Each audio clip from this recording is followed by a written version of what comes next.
is a tremendous statement for the overall Korean economy and for the quality of life of the overall Korean. I don't think it's at all surprising that we see 세계 최대의 경제통신이라고 하는 대서특필을 했어요. 연초에 참 우리 경제로서는 서광이 비치는 좋은 소식이다.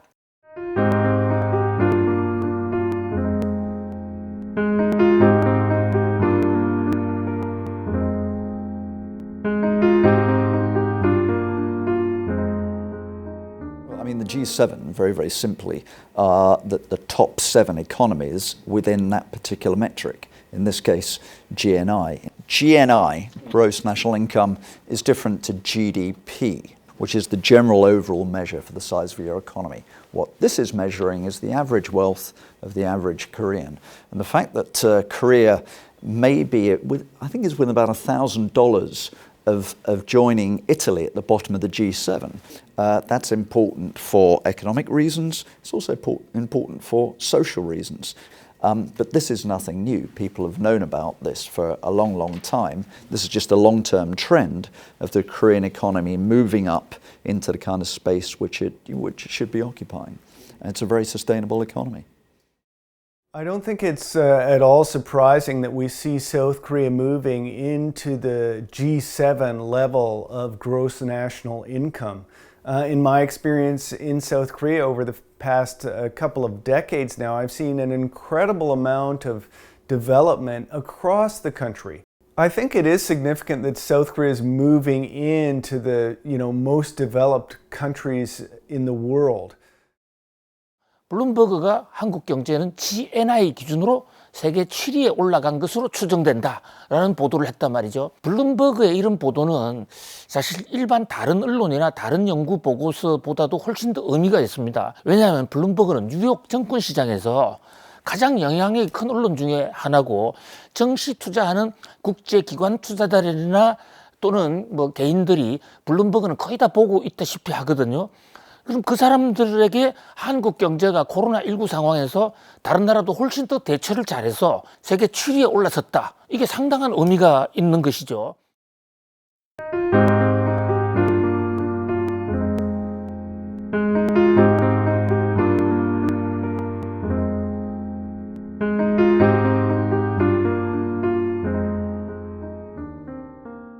A report came out, I think around last summer or last fall.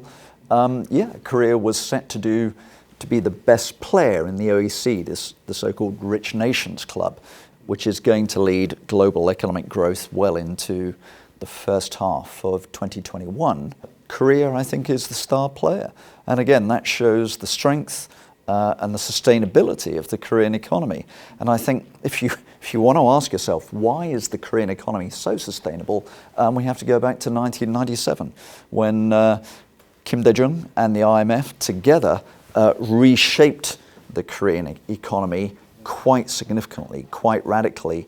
You haven't had a recession in this country since 1998. That's absolutely extraordinary. And again, that shows the overall sustainability of this economy. Certainly no other Western economy that has gone 22 years without a recession. 우리가 글로벌 금융 위기 이후에 마이너스 성장을 한 적이 한 번도 없는데 국내에서는 좀 경제가 어렵고 타격이 있습니다. 그런데 비슷한 환경에 놓여져 있는 다른 선진국들하고 비교를 해보니까 9개월 연속 선행지수 앞으로도 경제가 계속 좋아질 것으로 예상되는 나라가 한국이 유일하고 또 우리나라 마이너스 0.1이 OECD 국가 중에서는 마이너스 중에서는 제일 높은 거예요. 그러니까 이를테면 미국이라든지 이런 나라는 마이너스 3%가 더 넘거든요. 그리고 마이너스 5%, 6%까지 떨어진 나라도 있습니다. 그래서 비교적 코로나19 상황 속에서 한국 경제가 그런대로 잘 선방했다. OECD 국가만 놓고 볼 때는 최고로 잘 선방했다. 이렇게 볼 수가 있고요.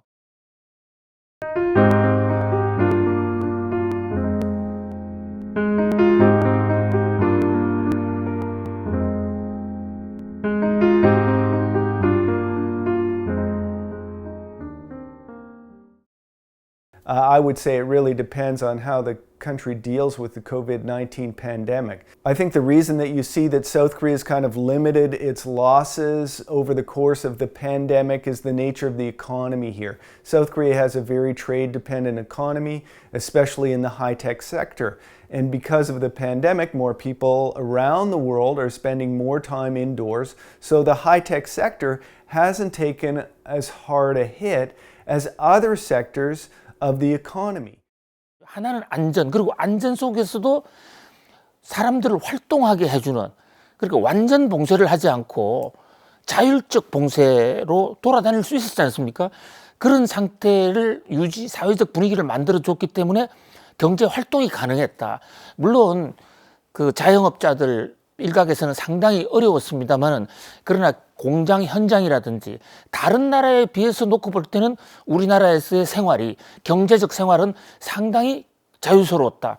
그것이 또한 우리 경제가 코로나19 상황에서 그렇게 크게 흔들리지 않은 한 저력이 됐다. 그런 면에서 우리는 코로나로부터의 안전과 또 코로나로부터의 경제, 이 두 마리 토끼를 어느 정도는 좀 선방해냈다, 이렇게 볼 수가 있겠죠.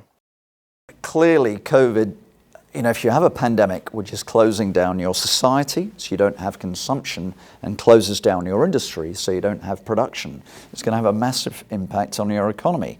What China did was that they instituted this concept of a lockdown. Korea, which was the second country to be hit by COVID, said we're not going to lock down, which means we can consume and we can produce.